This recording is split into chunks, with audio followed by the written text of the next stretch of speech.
professor, mas também uma parte considerável de estudantes secundaristas, né, de professores, né, vinculados a escolas públicas também, né? Assim, só para vocês terem uma ideia. Eu conheci o Raimundo ainda na década de 80, quando nós trabalhávamos, né, na luta por uma coisa chamada meia passagem. Acho que provavelmente uma parte de vocês, de todos vocês, têm acesso hoje à meia passagem. Né? A meia passagem foi resultado de uma luta, né, que envolveu uma geração. Tá? Essa geração que eu e o Raimundo fazemos parte. Né? Foi uma geração que deixou, né, mas que são umas coisas importantes. Né? Exemplo desses ataques que estão ocorrendo, né? As políticas públicas, a minha passagem, elas não são garantidas, né? Elas necessitam ser defendidas. Né?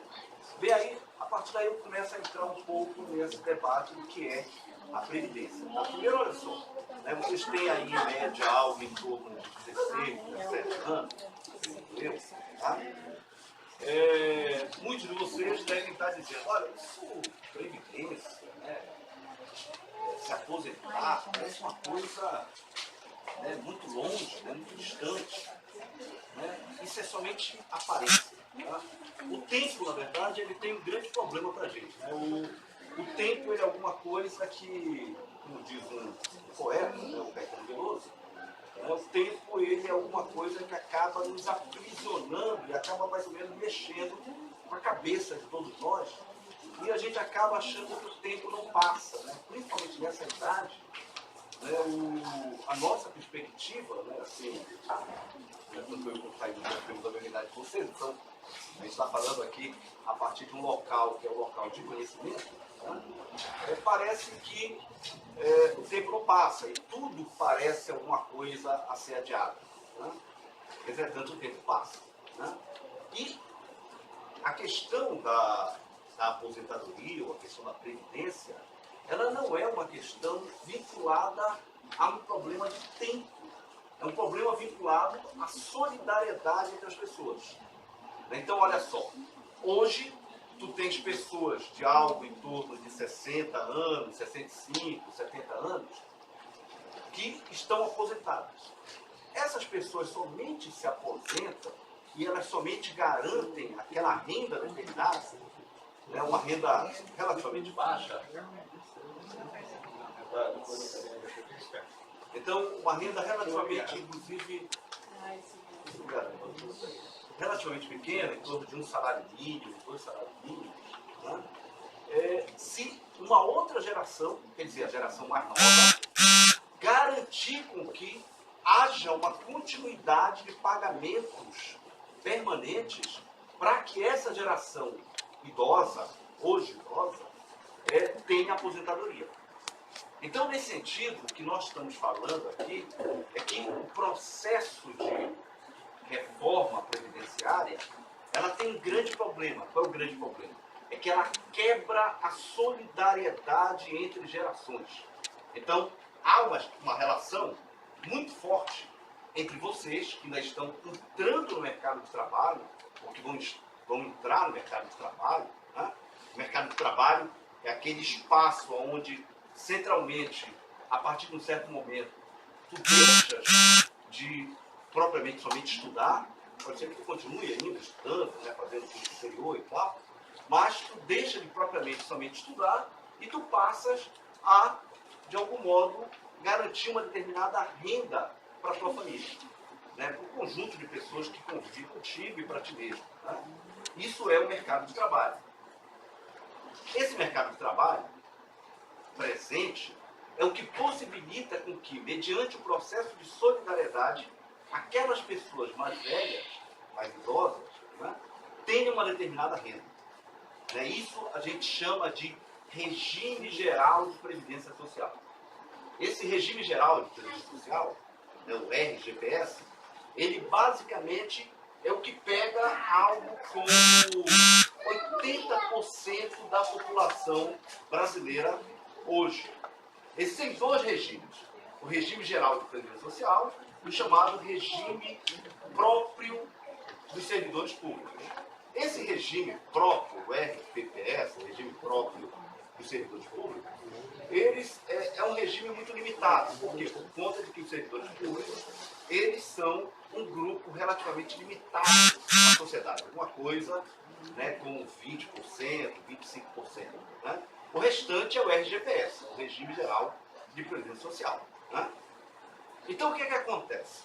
É necessário que tu tenhas, portanto, uma solidariedade, que é o pagamento das gerações mais novas, para que se sustente, né, a aposentadoria das gerações que se retiraram, que se aposentaram. Né? Os caras trabalharam durante toda a vida deles. Né? E aí, portanto, é muito justo que a partir de uma certa idade, principalmente por conta de que a partir de uma certa idade, a nossa capacidade cai muito. Né? É normal. Né? É normal que, enquanto jovem, eu tenha um determinado potencial e a partir de um certo momento aquele potencial caia. Isso é muito visível em alguns lugares. Dê uma olhada em uma coisa chamada jogador de futebol. Né? O que é o jogador de futebol? O jogador de futebol é basicamente um cara, basicamente até mais ou menos 35 anos hoje em dia, mas né, até bem pouco tempo, até 30 anos, que em função da explosão física e obviamente em função de uma determinada capacidade que tu tens de dar drible e tudo mais, né? Ele tem, naquela faixa de idade, um potencial determinado. A partir de um certo momento, o cara pode ser até muito bom, né? Entretanto, ele perde capacidade física, isso é normal. E isso ocorre com todo o resto. Né? Por exemplo, no caso dos professores, os professores, eles se aposentam hoje, pelo atual regime, né? Em uma regra aonde as mulheres com 50 anos de idade, os homens com 55, contanto que tenham uma determinada contribuição, né, eles alcançam, então, a aposentadoria. Né? Isso também vai mudar. Né? A gente vai ver depois que essas regras todas elas vão ser alteradas com essa proposta do Bolsonaro e do Paulo Guedes. Né? Então, nesse sentido, a aposentadoria, ela nada mais é do que um mecanismo social extremamente positivo, né, e solidário, aonde as gerações mais novas têm que sustentar as gerações mais velhas. Vejam só, isso ocorre no mundo inteiro. Né? Nos países chamados desenvolvidos, né, países como Alemanha, França, Inglaterra, Estados Unidos, o modelo é muito semelhante ao modelo atual do Brasil. A gente vai ver que o que eles querem fazer é justamente aplicar um modelo que é um modelo que está restrito a um conjunto de países, por exemplo, é um país chamado Chile, que são basicamente países que não são países desenvolvidos, são chamados países subdesenvolvidos. E eles querem impor esse modelo ao Brasil. Né? Então, acho que a primeira questão para a gente entender é isso, é que a aposentadoria ela é um elemento de regramento que existe no mundo inteiro e um mecanismo positivo. Né? As gerações mais novas têm que ir entrando no mercado de trabalho e as gerações mais velhas têm que sair do mercado de trabalho. Né? Então, por exemplo, o Raimundo já está aí com a barba branca e em algum momento ele tem que sair do mercado, ele tem que deixar de ser professor, né?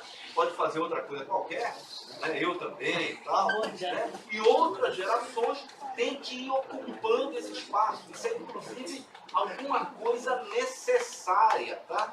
Isso é fundamental. Né?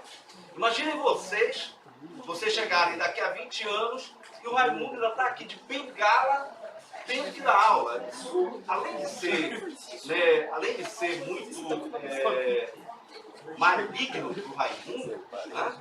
Mas isso também é maligno para vocês. Porque isso é maligno para vocês também por conta do quê? Por conta de que, se ele fizer isso, né, por conta das condições que vão ser impostas, não é porque ele queira, não, né, ele vai estar tirando o espaço de vocês, tá? O espaço de alguém que deveria estar, né, ocupando aquele espaço que o Raimundo ocupou durante um determinado período de tempo, ou que eu ocupei, né, também como professor e tal, como professor de nível superior, durante um determinado período de tempo. Então, acho que esse é um aspecto importante. Existe um outro aspecto fundamental, que é o seguinte: eles têm vendido o discurso de que o problema da Previdência é em função de uma coisa chamada déficit. Né? Assim, só para a gente pensar o que é o déficit, tá? Olha só, eu vou tentar raciocinar de forma muito simples. Eu tenho uma determinada renda. Vamos supor que eu ganhe mensalmente R$2.000. E eu tenho um determinado gasto, obviamente, né? Eu vou ter um gasto. Esse meu gasto, ele vai ter que ser o quê? Comparado à minha renda.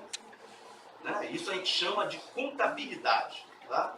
Então eu vou contabilizar aquilo que eu tenho de receita e aquilo que eu tenho de gasto, aquilo que eu tenho de despesa. Tá? O pai, a mãe de vocês, né? Faz isso mensalmente. Né? Tem lá uma determinada renda em casa, vamos supor, tem R$2.000 de renda, que são em função do salário do pai ou da mãe, e tem um conjunto de despesas, né, que vão ocorrendo. Né, despesa de pagamento de ônibus, né, despesa de pagamento de alimento, e assim por diante. Esse conjunto de despesas, ele vai se comparar com a receita. Se a receita for maior do que a despesa, a gente diz que existe superávit. Se a despesa for maior do que a receita, a gente diz que tem déficit. Tá? Então, são duas palavrinhas da contabilidade, né? Da contabilidade econômica. Tá? Então, superávit e déficit. Todo mundo sacou essa onda? Tá? Então, vamos supor, tá? Na medida em que eu tenha uma renda, uma receita maior do que uma despesa, eu vou ter superávit. Na medida que eu tenho uma despesa maior do que a receita, eu vou ter déficit. Falou? Legal, então? Tá? O que acontece? Tá? Nos últimos anos, eles têm insistido no discurso, tá? O discurso, basicamente, o discurso do Bolsonaro, do Paulo Guedes, é que, olha, existe um déficit na Previdência, ou seja, existe um volume de gastos maior do que a receita da Previdência, e que isso levaria a um problema do Estado brasileiro. Né? Isso levaria a uma falência do Estado brasileiro. Né? E eles têm falado isso. Né? Se vocês assistirem a Globo, tá? A Mira Leitão, que é da Globo, vai estar falando esse negócio todo o tempo. Né? Isso é verdade? Né? Isso é uma pergunta que eles deveriam, na verdade, ir para a televisão e dizer, olha, vamos de fato pegar os números e tratar os números. Tá? Isso não é verdade. Mas isso é uma farsa. Isso é uma mentira. Né? E isso é uma mentira que se constrói com base em dois elementos, né, que a gente tem que tentar entender aqui. O primeiro é o seguinte, eles dão, por assim dizer, uma falseada no que é o sistema de seguridade social. A seguridade social, ela não é somente a previdência, tá? A seguridade social, ela é a previdência, ela é um sistema de saúde pública e ele é um sistema de assistência social. O que é o sistema de saúde pública? É uma coisa chamada SUS, Sistema Único de Saúde. O que é o sistema de assistência social? É uma coisa chamada SUAS, né? Sistema Único de Assistência Social. Né? O que é isso? Tá? Só para a gente entender aqui o que é isso. Tá? O SUS é o que possibilita que vocês tenham a UPA, que vocês tenham o pronto-socorro municipal, que vocês tenham o pronto-socorro daquele Gomar, que não tinha, né? Que vocês tenham políticas de saúde básica, ok? Ou complexas também. Por exemplo, alguém que tem uma doença como câncer, só se trata no SUS, tá? Não se trata em hospital privado, não. Tá? O hospital privado não cuida de quem tem câncer. Tá? Só se o cara tiver muito dinheiro. Geralmente, não, os medicamentos são caros. Né? A pessoa que tem AIDS não se trata, tá? Em hospital privado, só se trata no SUS. Então, o SUS ele é parte do sistema de seguridade social. O SUAS, tá? Acho que todo mundo já ouviu falar aqui no Bolsa Família, né? O Bolsa Família, ela é uma política pública desenvolvida no Brasil, que ganhou prêmio no mundo inteiro, tá? Por conta de que possibilitou com que os indicadores de pobreza, que eram muito fortes no Brasil até a década de 90, esses indicadores de pobreza caíssem. Né? Assim, só para vocês terem uma ideia, existe uma coisa chamada linha de pobreza. O que é a linha de pobreza? É a renda familiar per capita, ou seja, a renda de uma família com 4 pessoas, cada uma daquelas pessoas, tá? A renda familiar per capita de R$250. Uma família que tem uma renda familiar per capita de R$250, ela está abaixo da linha de pobreza. Né? Então a gente calcula a linha de pobreza assim. Tá? O que é que concretamente a Bolsa Família fez? A Bolsa Família ela fez com que a população brasileira saísse dessa linha de pobreza. Tá? Ou seja, aumentasse a renda familiar, ou tivesse um ganho do ponto da renda familiar, que possibilita um monte de coisa positiva. Né? Existe um instituto chamado IPEA, Instituto de Pesquisa Econômica Aplicada, que fez o seguinte cálculo. Cada R$1 aplicado no Bolsa Família gerava R$1,32 a mais. Isso que a gente chama na economia de multiplicador de renda. Né? Então, nesse sentido, o SUAS, ele é aquele sistema que administra o Bolsa Família. Né? Então, eu estou falando para vocês o seguinte, olha, a Seguridade Social inclui a Previdência, ou seja, inclui a aposentadoria, mas inclui também o SUS e o SUAS, o Sistema Único de Assistência Social. Tá? O que acontece? Eles cometem o seguinte engano e eles vendem essa farsa para vocês, para os pais de vocês. Né? Eles dizem o seguinte, olha, que a Previdência ou o Sistema de Seguridade é somente a Previdência. Mentira. O sistema de seguridade ele é mais amplo. E ele tem outra questão. Né? Isso está tudo na Constituição Federal. Tá? Os artigos 194 e 195 da Constituição. Né? Deve ter uma Constituição aqui na biblioteca. Vocês podem ir lá, né? Nos artigos 194 e 195 da Constituição e dar uma olhada. No artigo 194, está lá dito isso que eu estou falando para vocês. O sistema de seguridade, que inclui a Previdência, o Sistema Único de Saúde e o Sistema Único de Assistência Social. E no artigo 195, está lá previsto qual é a receita para financiar isso. Tá? Qual é a receita para financiar isso tudo? Tá? Primeiro, a chamada contribuição de trabalhadores e empregadores. Então, o trabalhador, quando ele se emprega, tá? Ele contribui com 8% daquilo que ele ganharia para a aposentadoria. O empregador, o empresário, contribui com outros 8%. Entra 8%. Isso aí gera um fundo de contribuição, tá? Que é dado, portanto, pela contribuição de trabalhadores e de empregadores. Além disso, existe uma coisa chamada COFINS, Contribuição para Fins Sociais. Existe uma outra coisa chamada Contribuição Social sobre o Lucro Líquido, a PSLL. Existe ainda uma coisa chamada PIS/PASEP. Além desse bolo, são basicamente tributos, tá? Além desse bolo, existe uma coisa chamada loteria esportiva. Então, muitos de vocês, os pais de vocês, já devem ter feito alguma fezinha na loteria esportiva. Tá? Uma parte da loteria esportiva, 70% da loteria esportiva, é destinado a esse sistema de seguridade social. Tá? Onde é que está a farsa? Tá? Eu vou deixar aqui, deixei uma apresentação com o Raimundo, depois vocês podem pegar os números. Onde é que está a farsa? Eles simplesmente, o Paulo Guedes, o Bolsonaro, eles omitem a existência da contribuição social sobre o lucro líquido, a existência da COFINS, a existência da loteria, da contribuição retirada a partir da loteria, e falam que a Previdência é somente resultado da contribuição do empregador e dos trabalhadores. Então, o que acontece? Tu acaba tendo um déficit, mas na verdade é um déficit em função da forma como eles estão vendendo para a população o cálculo. O cálculo total tinha que considerar todo esse bolo, tal como na Constituição Federal está colocado. Tá? Então, nesse sentido, existe uma farsa sendo vendida baseado na ideia de que existe um déficit. Não há um déficit.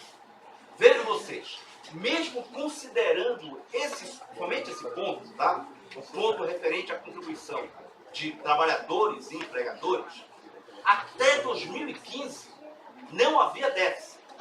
Nesse ponto, tá? Não sei se eu consegui me fazer entender. Se eu pego todo o bolo de contribuição, CONFINS, contribuição social, loteria esportiva, não há déficit. Boa noite. Tá ok?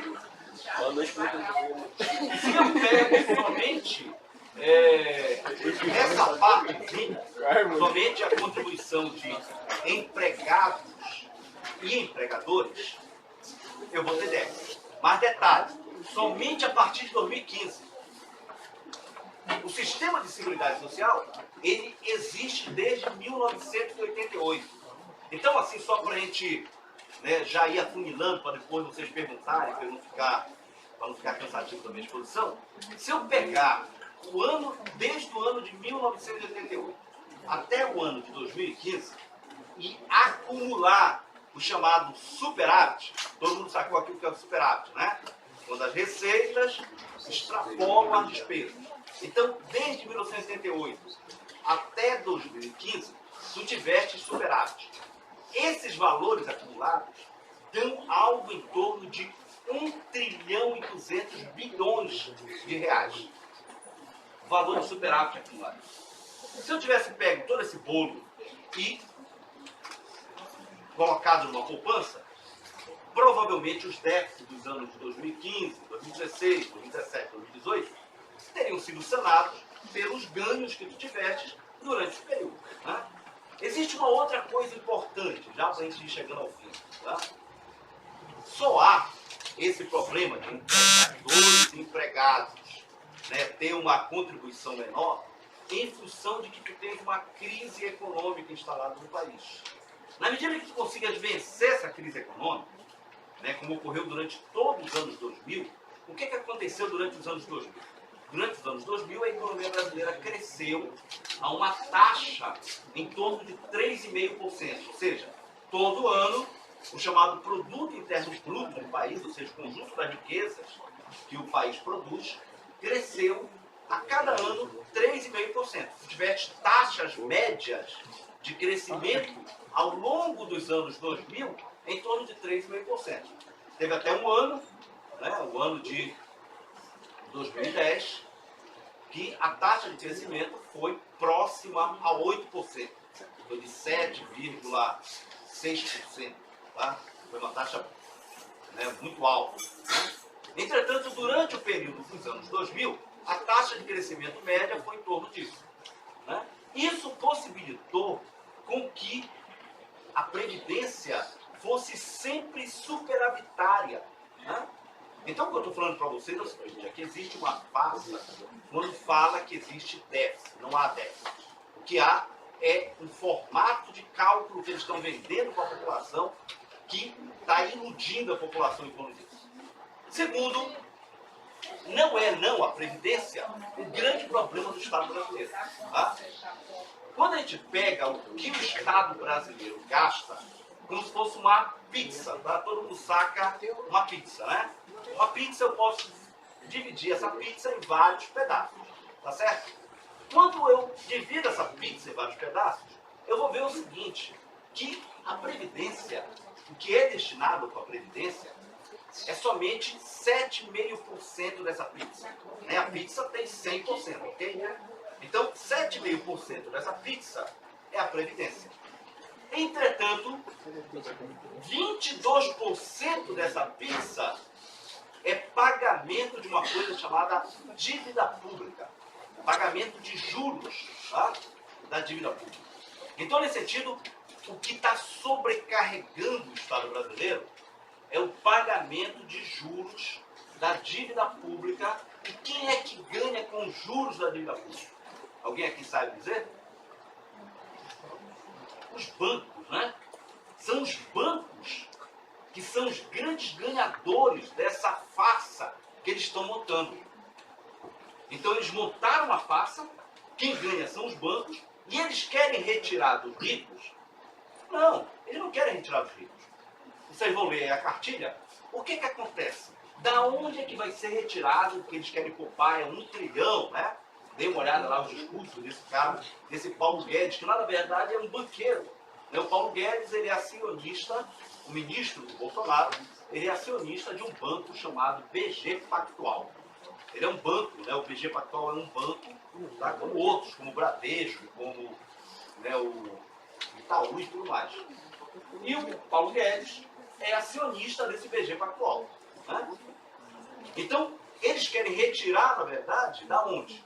Justamente da população para repassar os bancos. Como é que eles vão fazer isso? Eles vão fazer isso criando um modelo chamado modelo de capitalização.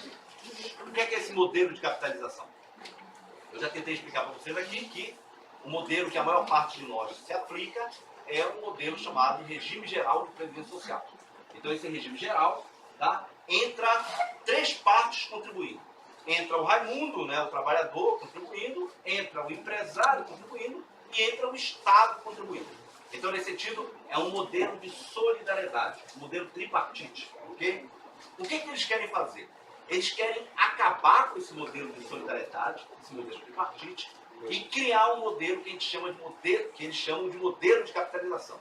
Como é que vai ser isso? Ao invés de ter o empregador e o Estado contribuindo também, quem vai contribuir vai ser somente o Raimundo, somente o trabalhador, numa conta que ele vai criar para isso. Né? Qual é o problema desse tipo de modelo? É que esse modelo, ele passa a ser, por assim dizer, sobrecarregado no trabalhador. Então, o empregador não contribui mais, é somente o trabalhador que vai contribuir. Né? E esse modelo de capitalização, ele vai estar submetido aos ventos do mercado. Qual é o grande problema do mercado? Né? É que o mercado, ele não tem cara e ele tem um único lado, o lado de quem tem grana. Quem tem grana está muito bem no mercado. Quem não tem grana está ferrado. Então o que acontece? O trabalhador ele vai contribuir, vai formar esse fundo, né? E com 35 anos de contribuição e com a idade, nesse sentido, vai aumentar as idades, tá? Para 65 anos, e no caso das mulheres vão ser as mais penalizadas. Tá? As mulheres elas vão passar, sob o ponto de vista da idade, a ter direito de aposentadoria somente a partir de 62 anos. Tá? As mulheres e as mulheres negras vão ser as mais penalizadas, né, disso tudo. Né? Então, qual é o grande problema aí do modelo de capitalização? É que vai então gerar uma espécie de uma poupança cuja contribuição é somente a do trabalhador, só que esse modelo, ele é um modelo que ele vai estar muito estabelecido a partir dos ventos do mercado. Então, olha só para vocês terem uma ideia, só para a gente, né, já finalizar. Se esse modelo tivesse sido estabelecido lá em 1984, tá? 35 anos, né, 1984, hoje, 2019, 35 anos. Tá ok? Faça a conta. Quem nasceu em 1984, né, sabe que tem 35 anos de lá para cá. Então, vamos supor que o cara contribua desde 1984. Qual é o grande problema? Né, talvez vocês, ainda muito novos, não saibam, mas por exemplo, o Raimundo mais velho sabe. De 1984 para cá, nós já tivemos Plano Cruzado, Plano Cruzado 1, Plano Cruzado 2, Plano Real, URV, Tablita. Nós já tivemos tudo isso. Provavelmente aquele cara que estava contribuindo desde ali de 1984, ele já tenha perdido a poupança dele. Por quê? Porque tu tiveste tantas variações financeiras, né? E o mercado, nesse sentido, ele é sempre uma espécie de uma gangorra, né? Como faz aquele brinquedo, né? A gangorra. Ele é sempre uma gangorra que sobe e desce, né? Que acaba penalizando o trabalhador. Existe uma coisa importante nisso tudo, tá? Esse modelo que eles estão propondo foi estabelecido em 30 países. Desses 30 países, 22 deles já voltaram atrás porque não deu certo. E não deu certo por 4 motivos. Primeiro, em função desse motivo que eu estou falando para vocês. Né? Tu tens uma gangorra. O mercado ele é uma coisa extremamente flutuante. Né? E principalmente quem está lidando aí com o mercado monetário. Tá?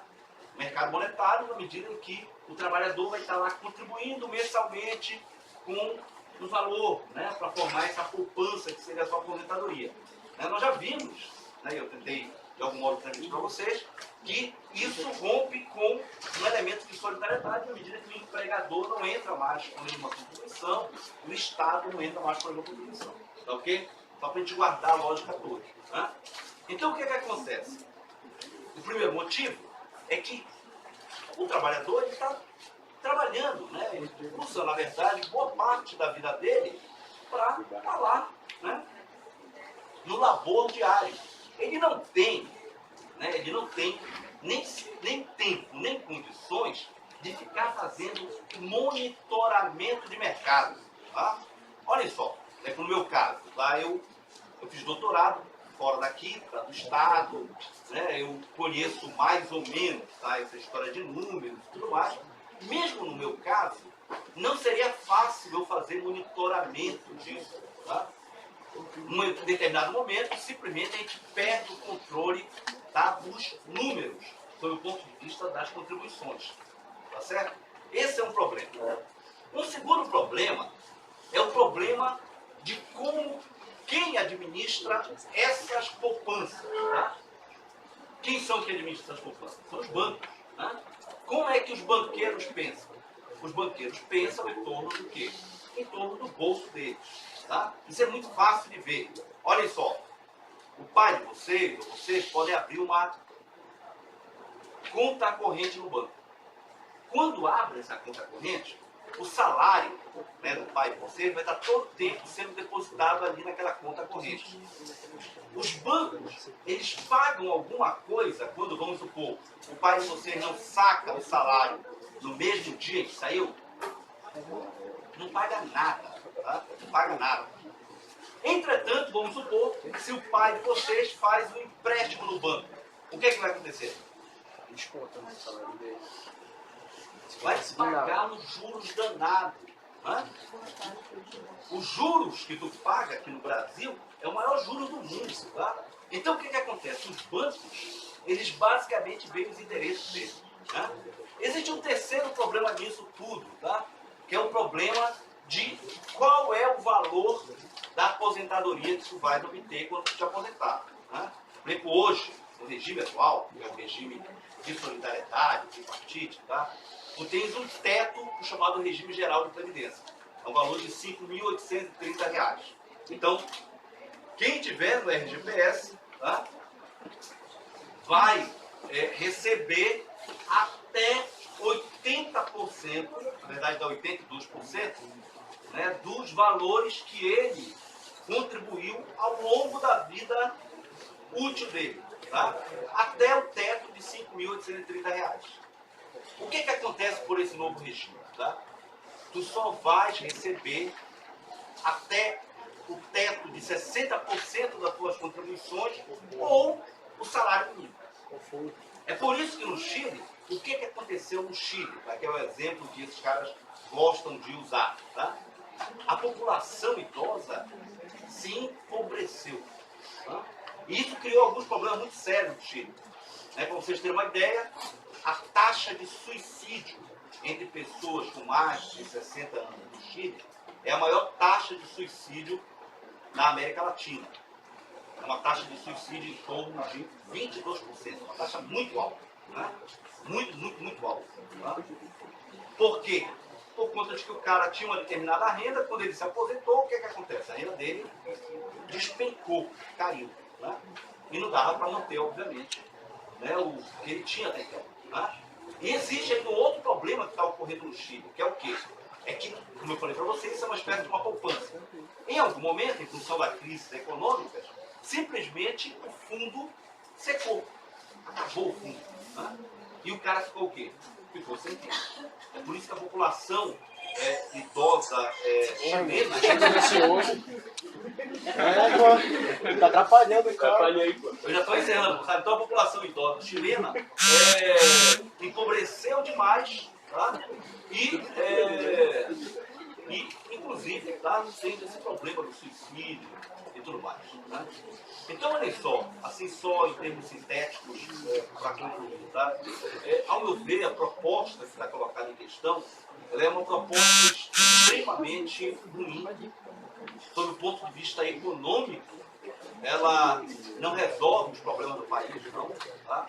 Não vai gerar uma gota de emprego, isso aí, pelo contrário, tá? Vai gerar mais desemprego.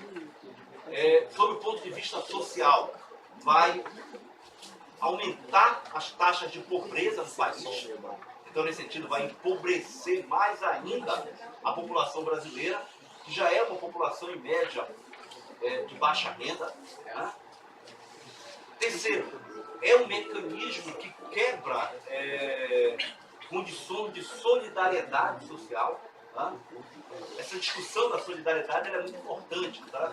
Na medida em que, de algum modo, eu consiga entender que o que eu faço tem a ver com a sociedade, tem a ver com estar contribuindo com as gerações mais velhas. Tá?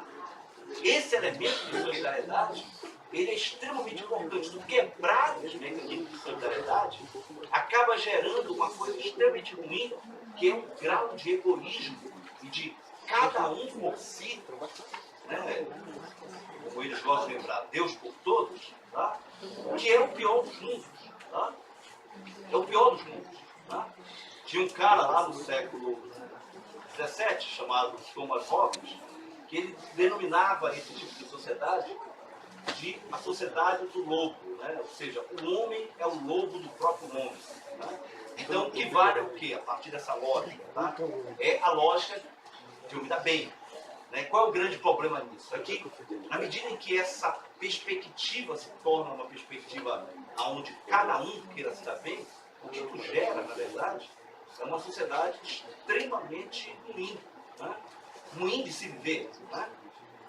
E como eu já falei no terceiro ponto, aumenta a pobreza, então isso fica, na verdade, um mundo muito difícil. Né? E existe um quarto ponto, só para concluir. Né? É que o grande problema não é a Previdência. O grande problema é a dívida pública. Né? O grande problema é o pagamento de juros para os banqueiros. Isso a Globo nunca fala. Né? A Globo nunca chega, os meios de comunicação, a Record, a Aparecida, nunca chega e diz o seguinte, olha, o Itaú teve ano passado um lucro de 18 bilhões de reais. Esse foi o lucro do Itaú em 2018. Vocês imaginam que é 18 bilhões de reais? Né? 18 seguido de 6 zeros. O lucro do Bradesco foi de 9 bilhões de reais. Vocês imaginam o que é isso? O que acontece? Tá? Isso nunca se fala. Né? O que se fala é mal da Bolsa Família, coitado, o cara que a família que recebe 300 reais. Né? Entretanto, a Bolsa Banqueiro, tá? Que é o pagamento de juros distorcido para os bancos, isso ninguém comenta. Né? Então, nesse sentido, existem esses 4 pontos, que eu acho que são 4 pontos importantes para a gente poder pensar como essa reforma previdenciária é uma reforma, eu vejo, extorsiva dos direitos dos brasileiros, né? E que acaba levando o Brasil, né, para uma encruzilhada ainda pior. Né? Uma encruzilhada que somente um grau de organização, somente a juventude, por isso que a juventude é tão fundamental. Tá?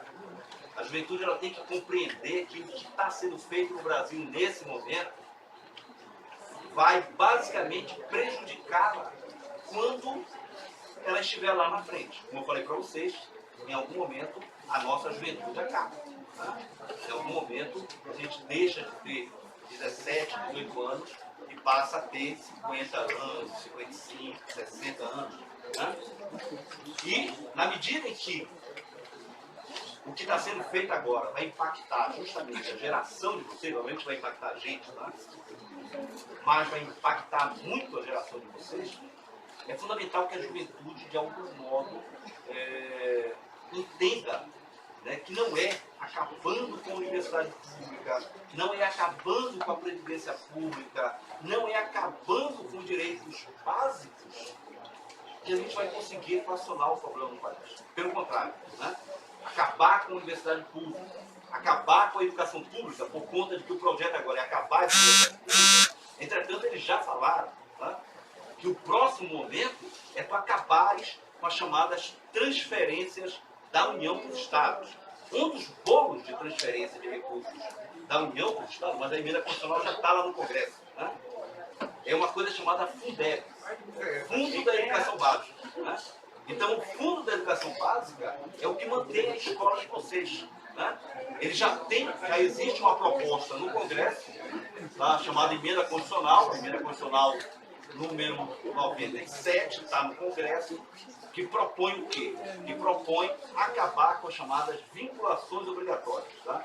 Uma dessas vinculações obrigatórias é a vinculação de recursos para a educação, né, que foi uma conquista enorme. Tá? A nossa geração brigou muito para que a gente tivesse 25% do orçamento para a educação. Tá? E esses caras querem acabar isso de sopetão. Tá?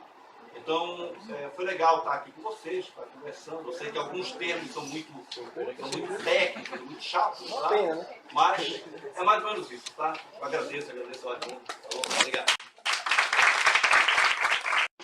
Conseguiram botar na presidência da República o primeiro trabalhador com a história do país.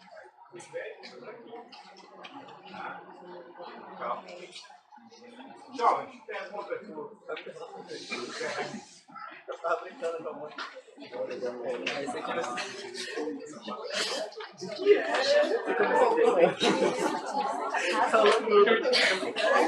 Raimundo, eu venho muito nessa parte dos jovens também. Eu ainda estou dançando com os velhinhos aí. Pergunta. Posso fazer uma intervenção? Pode, para contribuir, talvez, instigar um pouco, junto com o nosso debatedor que veio para cá. Sou o professor Alain, professor da Escola Frei Daniel. Deixei os estagiários lá para vir para cá para contribuir um pouco. Um debate que eu já venho há um tempo tentando fazer, não só esse, mas outros. Por isso a interação com vocês é importante para que nossos projetos comecem a caminhar. Senão a gente fica só na ideia, e a prática acaba não acontecendo. Mas assim, ultimamente eu tenho escutado, andando por aí, as pessoas ainda reforçando alguns discursos sobre a reforma da Previdência, que está certo. Hoje eu escutei um amigo meu lá da vila onde eu moro, dizendo assim, Golan, caramba, tu viste que o Bolsonaro fez, tirou a verba das universidades, tá certo esse bando de maconheiro. Aí cara, eu era maconheiro e não sabia, eu era maconheiro, é o discurso, né? O discurso que é a lógica do sadismo que é reproduzido constantemente, muitas das vezes nós mesmos fazemos isso. Inconscientemente, já que isso é posto todos os dias na nossa cabeça. Você vai para o noticiário, você vai escutar essas coisas. Alguém dizendo, ele vai reforçando. Até que esse discurso ele acaba realmente se propagando dentro da nossa sociedade. Aí não foi um, não foi dois, várias pessoas reproduzem mesmo a lógica de que dentro da universidade você tem aula de nudismo, você tem maconheiros, você tem traficante. Aí você vai perguntar o seguinte, tem? Tem. Mas na polícia não tem? Tem. Nas universidades particulares não tem? Tem. Os lugares eles estão porque o índice de violência está aumentando, agora que diminuiu, né? Parece que está diminuindo. Por uma ordem, o destino aconteceu mais ou menos o que nem aconteceu aqui com o Helder Barbalho, né? Na segunda semana que ele assumiu, 30% da violência já tinha diminuído, segundo o Diário do Pará.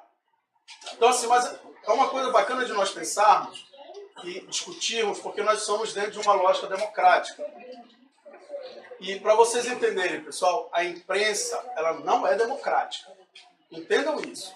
Ela vive numa relação de democracia, mas ela não é democrática. Um exemplo para vocês. Quando foi que vocês viram na TV aberta, SBT, Record, Jornal Globo, Band, um debate como o que o senhor veio para cá fazer com a gente. Quando foi que vocês viram?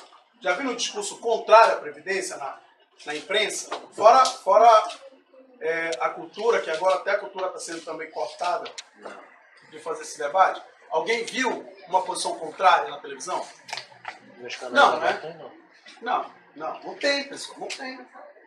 Então isso não é democracia dentro da lógica da imprensa. A nossa imprensa, ela não é democrática. Entendam isso. Ela reproduz aquilo que é necessário para a sua sobrevivência. Para eles, a Previdência é necessário, essa reforma. Tá? E aí, desculpa se eu de repente repetir alguma coisa, porque eu tive que sair, voltar, enfim, já peguei não.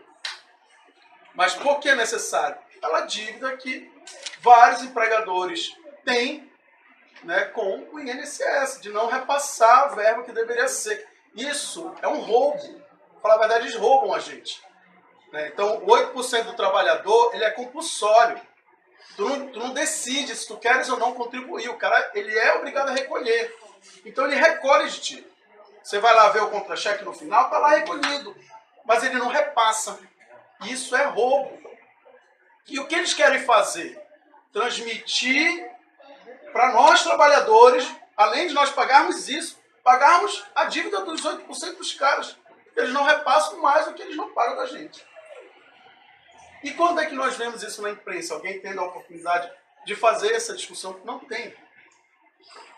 No mais, você vê, de repente, um juiz do trabalho, quando foi a reforma trabalhista, ou um advogado dizendo, não, tem que ser feito. Talvez fazendo uma palavra mais, assim, mais tranquila, mas peraí, tem algumas coisas que são contrárias, mas ele não entra no que é contrário. Ele não entra numa discussão dessa aprofundada, como foi aqui debatido com vocês, dos discursos que nos posicionam contra, que parece assim, é contra porque hoje todo mundo esquerdopata que não concorda com o governo. Um discurso que já se fez presente durante o golpe de 1964. Um discurso que colocou hoje para a nossa sociedade, tá, situações de conservadorismo. Então, a nossa sociedade, ela se mostrou novamente conservadora. Quando todo discurso de opressão, ele retorna na figura de um presidente. E assim, que discurso é esse de opressão? O cara fala contra negros, fala contra mulheres, fala contra pobres, diz que vai armar e está armando a população. Hoje saiu uma reportagem. Tá? 30% de aumento aqui no Pará, tá, das pessoas que já tiraram porte de arma. Posse, né? Posse não, posse é quando pode transitar. Né? Posse é só... Já estão tirando. E a fala de um entrevistado foi bem significativo. Não foi à toa. Eles entrevistaram vários, mas escolheram esse. Meu sonho desde criança era, vendo lá os filmes de faroeste, era ter uma arma para eu poder andar com ela. Vocês imaginam o que esse cara tem na cabeça, o que ele vai fazer com uma arma, pessoal? Se o sonho dele de faroeste era esse, o cara gritou com ele, pá, matou, acabou. Então, esse discurso, ele é um discurso de violência. Ele é um discurso de violência. Nós não podemos dissociar daquilo que está sendo posto para a gente e da violência que vai ser a reforma da Previdência.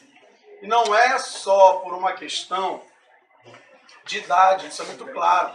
Não é porque eu vou trabalhar mais, é porque ela é seguridade, como disse o professor, é seguridade, não tem dessa. Nós vamos esbarrar e você tirar da população mais pobre o mínimo daquilo que se arrecada. Aí nós percebemos o quanto a nossa sociedade ela ainda tem um pensamento elitista. Por que elitista e conservador? Porque a classe média ela não consegue ver esse processo de redistribuição de renda como algo que seja favorável a ela, não. Ela não quer mais investimento para os outros, ela só quer para ela. E aí, dentro desse ponto, ela começa a dizer que as universidades públicas elas são curral de comunista, maconheiro e assim por diante. Ela vai dizer que o sistema de saúde não atende a ninguém, que tem que acabar, porque ela acha que aquele dinheiro é mal investido, que tem que ser investido para ela. Então nós temos um corpo de situações que nos posiciona hoje e tem que ser feito isso, para fazer esclarecimento com vocês, porque infelizmente nós não temos outro meio que não seja esse. Em sala de aula, mesmo limitado, né, Raimundo? Ou mesmo aqui com vocês. Então nós precisamos ampliar essa discussão. E replicar, pessoal, é vocês entenderem um pouco e começar também a ir para o debate, para o enfrentamento. Quando se escutasse, não, porque a reforma vai ser boa, tá, mas por que vai ser boa?